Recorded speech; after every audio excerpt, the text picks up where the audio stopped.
어떻게 지난 한 주간 동안 태신자들이나 여러분의 가족 혹은 주위에 있는 분들을 칭찬을 많이 해 보셨습니까? 대답들이 없으세요.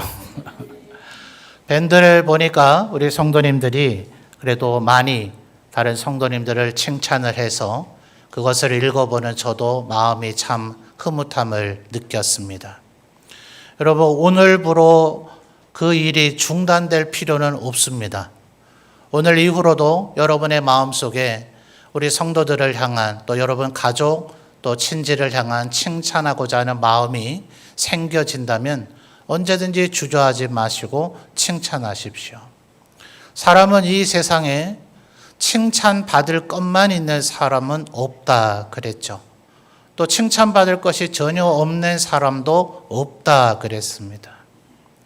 말씀에 도가니로 은을 연단하고 또 풀무로 금을 연단하듯이 사람은 칭찬으로 연단한다 했는데 금광석의 예로 살펴봤듯이 1톤에서 겨우 5g을 얻을 뿐이라 그랬어요. 수학적으로 표현하면 제로와 같으니 우리의 가운데 도무지 칭찬할 것이 없는 사람이라 하더라도 찾아보면 반드시 칭찬할 거리가 있게 되어 있다 그랬습니다. 금과 은이야 재련하고 나는 그 나머지 불순물은 다 버려버릴 일이겠죠. 그러나 사람은 그런 게 아니죠. 사람은 칭찬으로 재련된다, 연단된다 하는 이 말은 그 사람에게 지금 칭찬할 거리가 겨우 1%도 안 된다 하더라도 내가 자꾸 그 사람을 칭찬하다 보면 점점 그 사람이 정금 덩어리와 같은 오직 칭찬할 것으로만 가득 찬 사람으로 변화된다는 의미를 가진 말씀이에요. 여러분 한번 생각해 보십시오. 여러분 주위에 칭찬할 것이라고는 전혀 없는 사람들로만 여러분 주위를 둘러싸 있다면 거기가 지옥과 다를 바가 뭐가 있겠어요. 그런데 여러분이 한 명씩 한 명씩 계속해서 칭찬해 보십시오. 그러면 언젠가 여러분 주위에는 정말 칭찬에 마땅한 사람들로만 가득 차게 될 것인데 그곳에서 여러분이 천국의 기쁨을 느끼게 될 것입니다. 그러니 여러분, 지난 주간으로 끝난 게 아닙니다. 오늘 이후로도 이렇게 계속 칭찬하심으로 천국과 같은 삶을 살아가시는 여러분이 되시기를 바라고요. 칭찬을 하심으로 그 사람이 바로 성령의 열매 맺는 사람이고 그 사람이 바로 신의 성품을 닮은 사람이라고 말하게 될 것입니다. 하나님의 성품을 더욱 닮아가는 칭찬하는 사람으로 살아가시는 우리 성도들이 되시기를 바랍니다. 자, 광고 시간에도 말씀드렸습니다만 이번 주간에는 두 번째 전도 선물을 받아가서 전달해 드리면서 뭘 해야 된다고요? 우리 교회의 자랑을 해야 된다 하는 겁니다. 아니, 성경에는 자랑하지 말라고 이렇게 권면의 말이 있는 것 같은데 무슨 자랑을 하라고 지금 목사님이 권면을 하나 이런 생각이 혹시 드시려는지 모르겠어요. 이것은 다른 말로 하면 칭찬하시라 이 말입니다. 우리 교회를 칭찬하면 그건 그분에 대한 얘기가 아니니 나는 우리 교회에 속해 있어서 이렇게 행복하다. 나는 여기서 기쁨을 느낀다. 내가 여기서 너무 좋을 때가 얼마나 많은지 모른다. 이런 얘기를 하면 사실 우리가 하고자 하는 것은 우리 교회를 칭찬하는 것이지만 그것이 듣는 우리의 태신자들에게는 우리 교회의 자랑으로 여겨진단 말이죠. 그래서 여러분의 이해를 돕기 위해서 우리 교회를 자랑하시라 이렇게 말씀을 드린 거지 실상은 우리 교회를 칭찬하라 이런 의미입니다. 왜 그래야 될까요? 여러분 아마 신앙생활 해 오시다가 전도지에서나 혹은 교회 외벽에 이런 현수막이 걸려 있는 걸 혹시 보신 적이 있을런지 모르겠어요. 인생의 방황은 누구를 만나면 끝날까요? 예수님을 만나면 끝나고 신앙의 방황은 좋은 교회를 만나면 끝납니다. 전도지에 이런 문구를 새겨서 우리 교회에 오면 더 이상 신앙의 방황을 할 필요가 없습니다 라는 메시지를 전해주는 교회도 많고 심지어 건물 외벽에 현수막으로 이 내용을 걸어 있는 그런 교회도 많이 있습니다. 아마 어쩌면 이 자리에 계신 성도님들 중에는 신앙의 어떤 힘듦을 겪으시고 나서 우리 교회에 깃들여져서 이곳에서 신앙 회복하기를 원하는 분이 계시려는지도 모르겠어요. 여러분, 이 세상에 우리의 태신자들이나 아직 하나님을 믿지 못하고 있는 불신자분들도 마찬가지입니다. 좋은 공동체에 속해지게 되기를 그들은 언제나 갈망하고 있어요. 우리 성도들도 아마 내가 좋은 교회에 속해지게 되기를 모두 다 갈망하고 있을 겁니다. 그러니 우리가 누군가에게 복음을 전하고자 할 때 예수 그리스도를 믿고 당신의 죄 사함을 받아야 됩니다. 그래야 죽음의 권세에서 해방돼서 영원한 생명을 드리고 천국에 가게 됩니다. 라는 이런 구체적인 복음을 제시하는 것이 쉽지 않습니다. 그래서 그런 복음을 전하기 전에 먼저 우리가 속해 있는 교회가 얼마나 좋은 교회인가 하는 것을 알려주는 것이 몇 주 지나 여러분이 좀 더 구체적인 복음을 전하고자 할 때 훨씬 더 설득력이 있다 하는 거죠. 그렇다면 정말 이 데살로니가 교회는 좋은 교회인가? 여러분, 오늘 우리가 본문 7절과 8절을 읽었습니다만 우리 성도님들이 다시 한번 또박또박 내용을 파악하면서 한번 읽어주실까요? 7절과 8절입니다. 읽어주세요. 시작.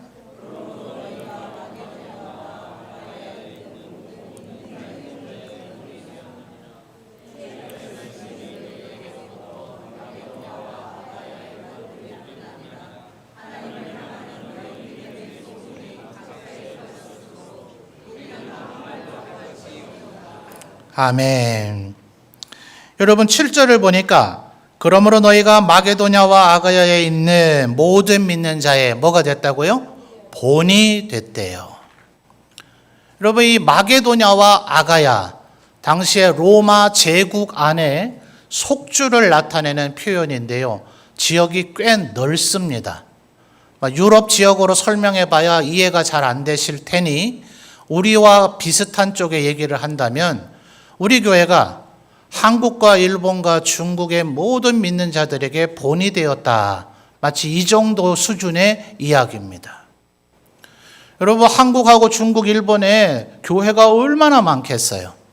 우리나라만 하더라도 이 남쪽 대한민국만 하더라도 다른 교단은 제쳐놓고 우리 교단에 속해 있는 교회만 1만 개가 넘는데 그 가운데 본이 되었다 하면 얼마나 대단한 교회이겠습니까? 물론 로마 제국 이때 당시에는 아직 하나님의 교회가 전 세계에 많이 세워져 있지는 않은 형편입니다만 마게도냐와 아가야의 모든 믿는 자의 본이 되었다는 것은 절대로 작은 칭찬이 아니다 하는 거예요. 또 8절 말씀을 보시면 하반절에 너희 믿음에 그다음 무슨 말이 나타납니까? 소문이, 믿음의 소문이 각처에 퍼졌기 때문에 우리는 아무 말도 할 것이 없다 이렇게 얘기를 해요.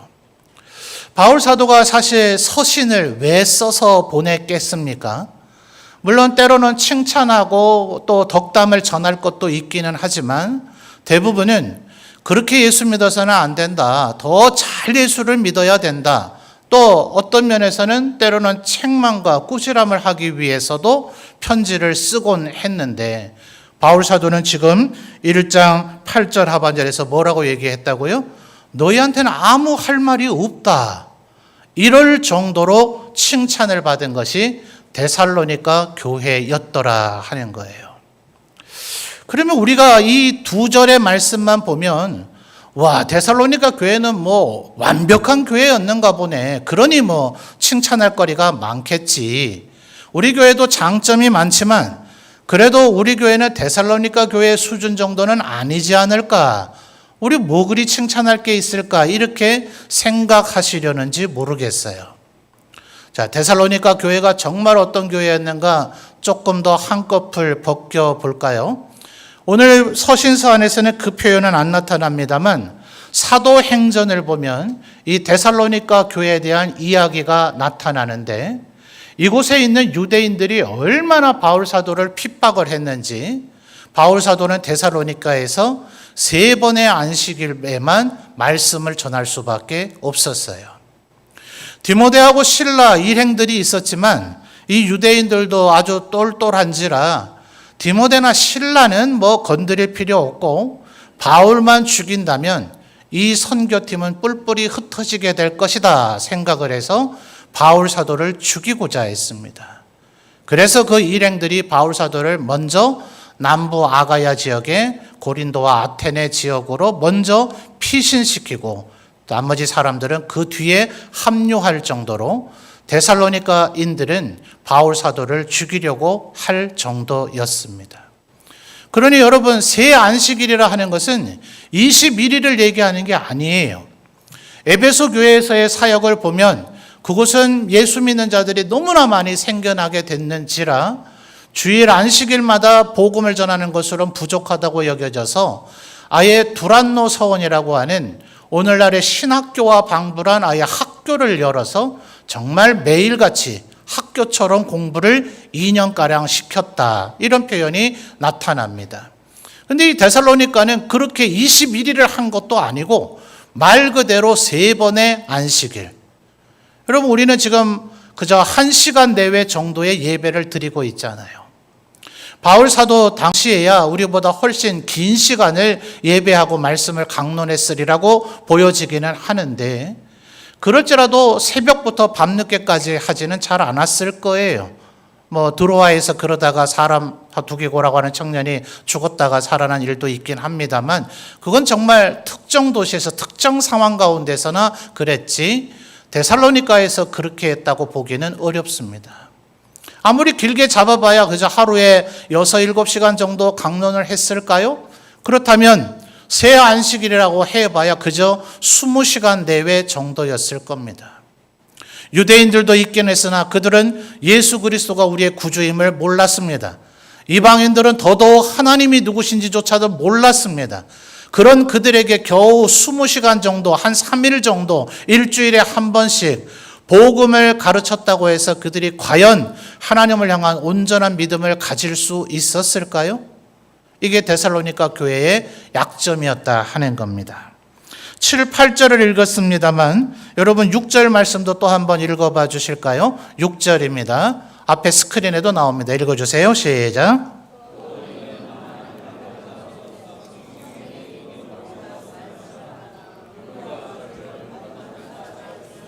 아멘. 상반절에 무슨 단어가 나타납니까? 또 너희는 그 다음 뭐라고요? 많은 환난이요. 자, 성경이 기록될 때는 언제나 종이에 해당되는 파피루스나 양피지 또 잉크가 굉장히 고가였기 때문에 절대로 글자를 허투루 쓰지 않습니다. 사본학을 연구하는 신학자들이 애로를 처음에 많이 겪는 것은 대부분의 사본들이 띄어쓰기조차 안 되어 있었어요. 그러니 이 단어를 어디서 끌고 읽어야 되는가? 이게 처음 본문을 접할 때 가장 먼저 고민해야 될 부분일 정도였습니다. 그러니 지금 6절 상반절에 많은 이라고 하는 이 두 글자는 우리에게는 그저 여사로 쓸 수 있는 말이겠지만 바울이 이 단어를 여기다 추가할 때는 데살로니가인들이 겪은 환난이 절대로 어마어마하고 작지 않기 때문에 그렇습니다. 바울 사도를 죽이려고 했는데 바울 사도는 떠나버렸지만 바울 사도의 가르침을 따라 예수를 구주라고 믿는 이들을 데살로니가에 있는 유대인들과 이방인들이 그냥 두었겠습니까? 그러니 지금 이 교회는 어마어마한 적지 않은 환난 속에 있었던 교회였던 거예요. 한두 군데를 더 찾아볼까요? 데살로니가 후서로 가보겠습니다. 데살로니가 후서 3장 10절과 14절 말씀을 이어서 읽어보죠. 데살로니가 후서 3장 10절입니다. 우리 성도님들 읽어주세요. 시작.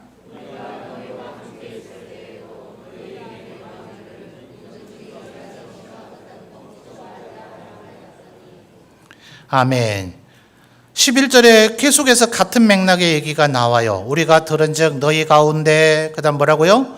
게으르게 행하고 심지어 이 일은 안 하고 일만 만드는 사람들, 말로 뻔들어지게 이 일은 해야 된다고 말은 하고 자기는 쏙 빠지는 그런 경우 있잖아요. 말하자면 그런 게으른 사람들이 있었다는 거예요.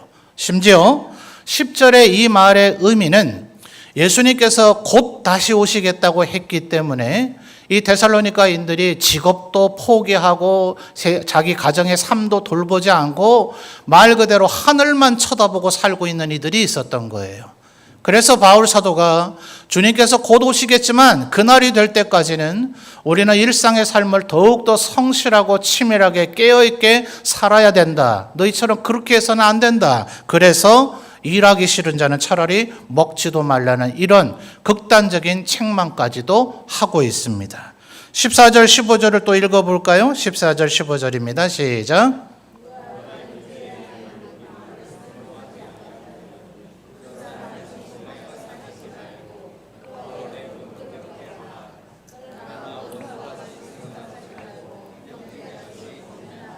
아멘. 14절에 뭐라고요? 순종하지 않는 자가 있다는 얘기죠. 바울 사도가 이것을 익히 알고 있기 때문에 순종하지 않는 자는 아예 15절에 뭐라고요? 원수처럼 생각하랍니다. 자, 그러니 여러분 어때요?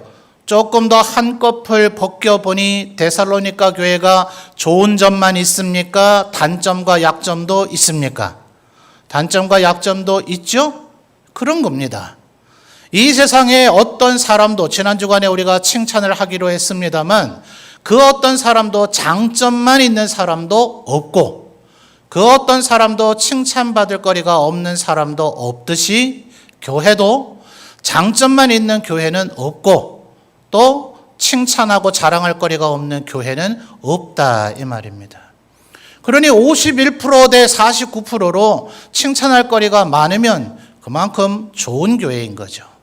더 나아가서 사람에 대한 칭찬의 원리처럼 우리 교회도 우리가 끊임없이 칭찬하면 그러면 우리 교회는 점차 더 좋은 교회가 되는 겁니다. 여러분 과거에 제가 울산에서 전도 사역으로 부목사를 할 때에 예를 제가 종종 말씀드립니다만 새 교회에서 거점 교회가 돼서 전도 훈련을 시켰다 그랬어요. 도시에 100만이나 되는 인구가 있는 도시니 얼마나 성도들이 많겠습니까? 자기가 사는 위치에서 이제 가까운 교회로 와서 그 세 교회 중에 하나를 택해서 동일한 시스템으로 동일한 일정으로 또 강사들이 순회하면서 그렇게 진행을 하는 거예요. 저는 이제 한 교회의 진행 총무로 이제 그 일을 총괄했는데요. 성도들이 와서 이제 등록하고 훈련을 받게 되면 전도훈련 12주를 하면서 전도 현장에서 만나서 예수 믿겠다 하는 분을 어떻게 해야 되겠어요? 그분은 반드시 그 전도자가 있는 교회로 모셔가야 정상입니다. 왜냐하면 처음 예수 믿게 되는 사람들은 영적인 어린아이와 같아서 여러분의 가정의 자녀들을 한번 생각해 보세요. 한 5살에서 7살 정도 그래도 자기가 주방에 가서 숟가락 젓가락 정도는 가져올 정도쯤이 돼야 밥을 자기가 직접 하지는 못하겠지만 밥을 차려주면 네가 이제 좀 알아서 먹어라 이게 되지 않아요?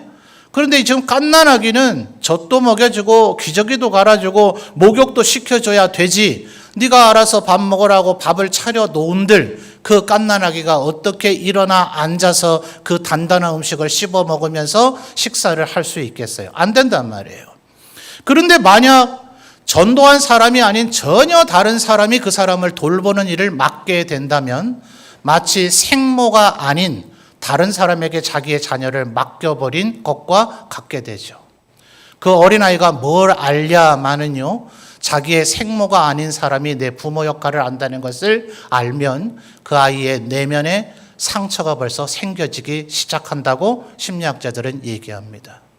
그러니 전도자가 그 사람이 정착해서 그래도 한 5살, 7살 정도 자기의 마음의 생각과 의지로 교회 가보니 좋던데 이제 나도 교회 또 가봐야지 라는 생각을 하기 전까지는 전도한 사람이 자기 교회에 등록을 시켜서 돌봐주는 것이 가장 효과가 좋더란 말이에요. 그래서 그것을 강조하면서 훈련은 새 교회에서 하지만 자기가 전도한 분은 반드시 자기 교회로 인도하셔서 등록시켜서 그곳에서 돌보십시오. 이렇게 지도를 합니다. 근데 한 집사님이 전도에 대한 열정도 어마어마했고 전도도 많이 해오는데 이분이 자기 교회로 모셔가지를 않고 제가 심호하고 있는 교회에 등록을 시키는 거예요. 그래서 제가 그분을 이제 면담을 했습니다. 왜 그러시냐고. 분명히 소속돼 있는 교회로 모시고 가야 더 잘 정착을 한다고 하지 않았습니까? 이렇게 제가 말씀을 드리니 이분이 눈물 지으면서 했던 그 말이 지금도 잊혀지지가 않아요. 우리 교회는 지금 심하게 교인들 간에 다툼이 있고 홍역이 일어서 우리 교회에다가 이분을 모시고 갔다가는 영적으로 죽어버리고 다시는 교회 나오지 않으려는 마음을 먹게 될 겁니다. 눈물 지으면서 그 얘기를 해서 제가 충분히 이해가 되어져서 알겠다고, 집사님이 전도한 분은 우리 교회에서 잘 돌봐보자고 이렇게 하며 그분을 위로했던 기억이 있습니다.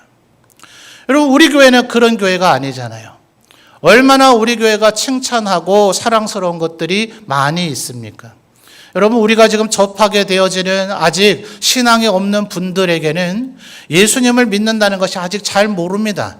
그들에게 가장 피부적으로 와닿을 수 있는 것은 우리가 속해 있는 이 점천제일교회가 얼마나 좋은 교회인가, 이곳에 오면 기분이 좋아지고 기쁨이 생기고 내 마음이 위로를 얻게 되는 그것이 그들에게 소개되어질 때 이 교회에 와보고 싶은 생각이 들게 되는 거죠. 그걸 누가 알려줄 수 있겠어요? 바로 우리 성도들의 입으로 그것을 전해 주실 때 여러분이 전할 복음이 그 사람에게 설득력이 있게 되고 우리 교회에 한번 오고 싶은 그런 마음이 생겨지게 된다 하는 겁니다.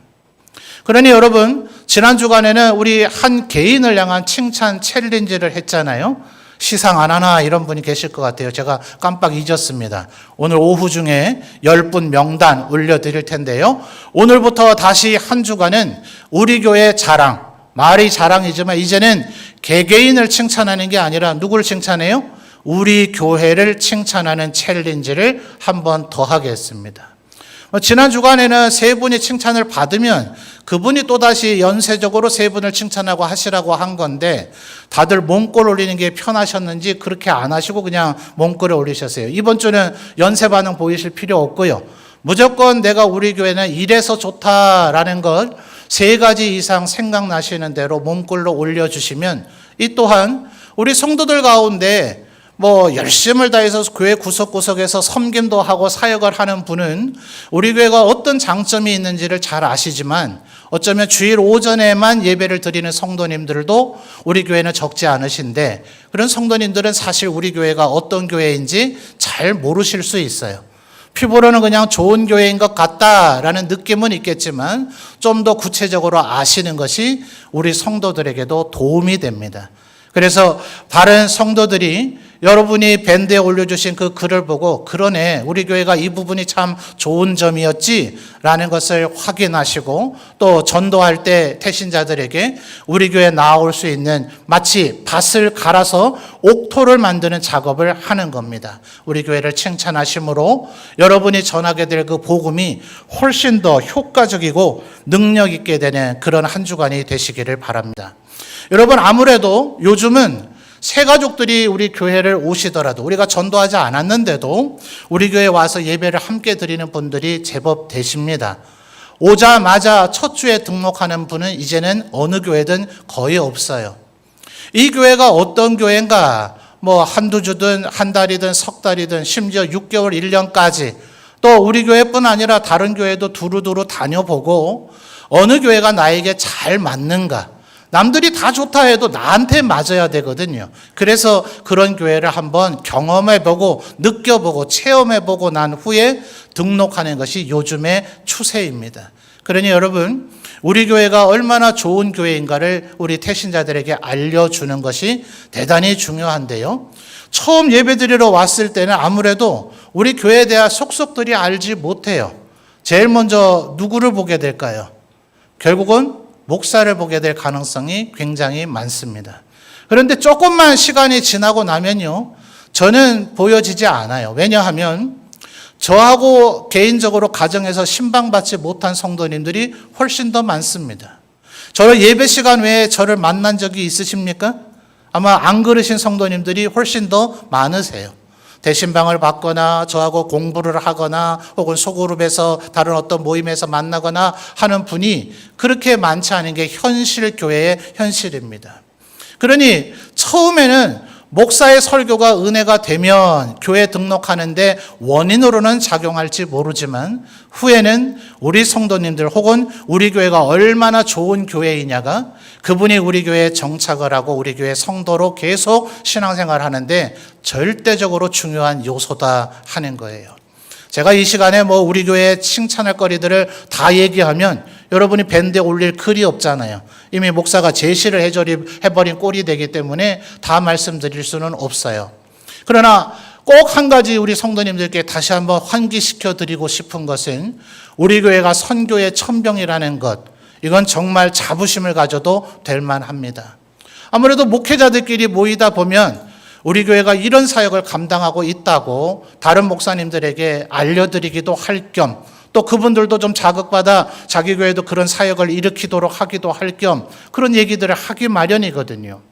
근데 사실 저는 잘못하면 정말 자랑하는 꼴이 될 것 같아서 가능한 얘기를 안 하려고 합니다. 근데 꼭 어떤 목사님은 개 목사님도 얘기 좀 해봐. 도대체 교회에서 어떤 일을 해? 이렇게 얘기를 하시곤 하세요. 그러면 제가 우리 원로 목사님 때로부터 20여 년 전에 서부 아프리카의 선교사님을 파송해서 그들의 종족 언어로 신구약 성경을 완역을 했습니다. 이러면 갑자기 목사님들 대화가 조용해집니다. 다른 교회하고 아예 수준이 너무나 차이가 나버리는 거죠. 여러분, 한 분 선교사님을 수십 년 후원한 교회, 우리 전국에 흔치 않습니다. 더더군다나 교회를 우리 한국인들은 뭐가 빨리 되기를 바라는 습성이 있잖아요. 가서 예수 믿는 사람 많아지고 그곳에 어마어마한 교회를 세웠다 그러면 그게 선교사님이 제일 잘하는 줄 알아요. 그런데 우리 선교사님이 하신 이 성경 번역 일은 그런 2차적 열매가 바로 나타나는 일은 아닙니다.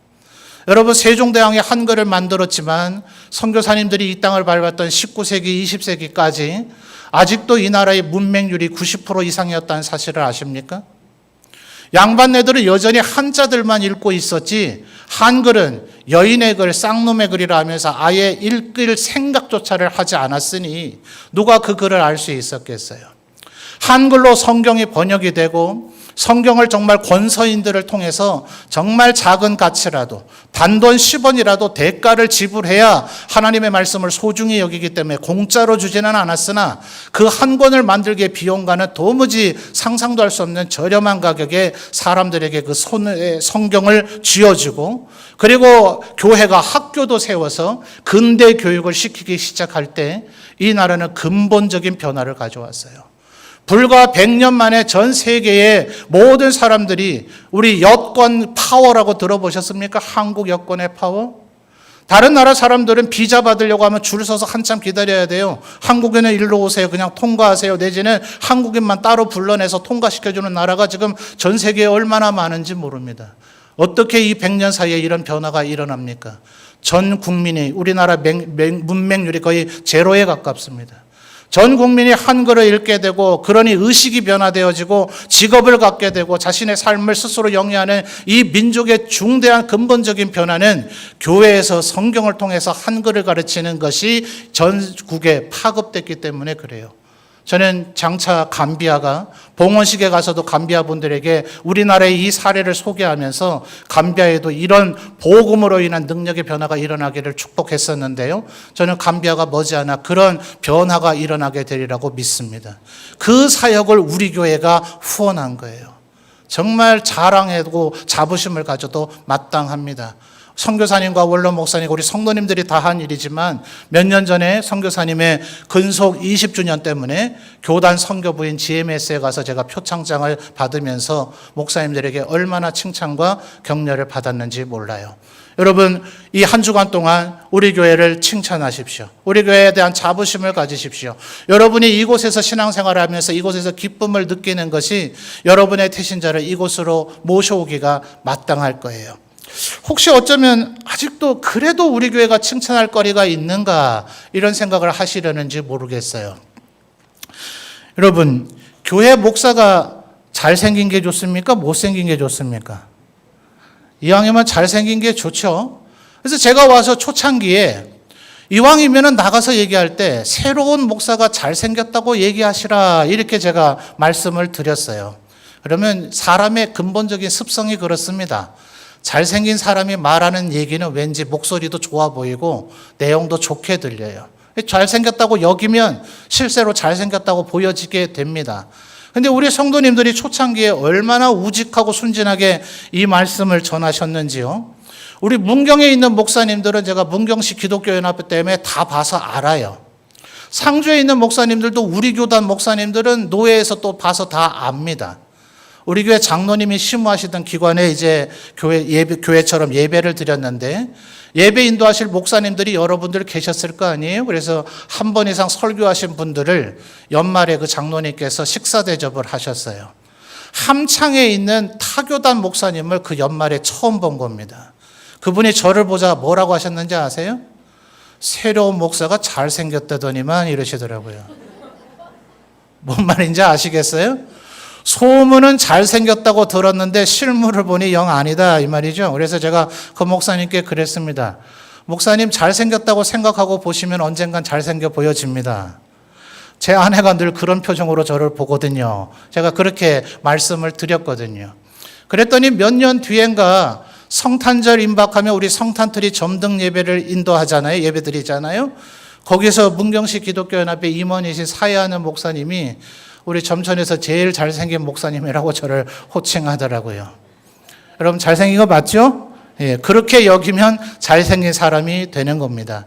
점점 정제되어지고 재련되어져서 사람은 칭찬으로 재련되느니라. 우리 교회도 칭찬하면 점점 더 좋은 교회가 되는 겁니다. 이 한 주간 동안 우리 교회에 대한 자부심을 가지고 우리 교회의 장점들을 생각하고 또 그래서 저는 우리 교회의 동아리, 구역, 전도회 이런 소모임이 정말 중요하다고 생각해요.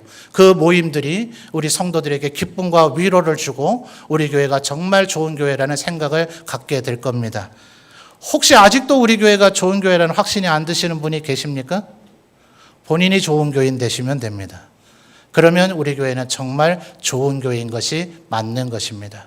우리 교회를 사랑하심으로 여러분은 태신자에게 이 영혼이 깃들 수 있는 우리 점천제일교회로 그들을 인도하셔서 이곳에서 그들의 영혼의 소생함과 하나님을 만나게 되는 은혜의 역사를 이루어 가시는 우리 모든 성도들이 되시기를 바랍니다.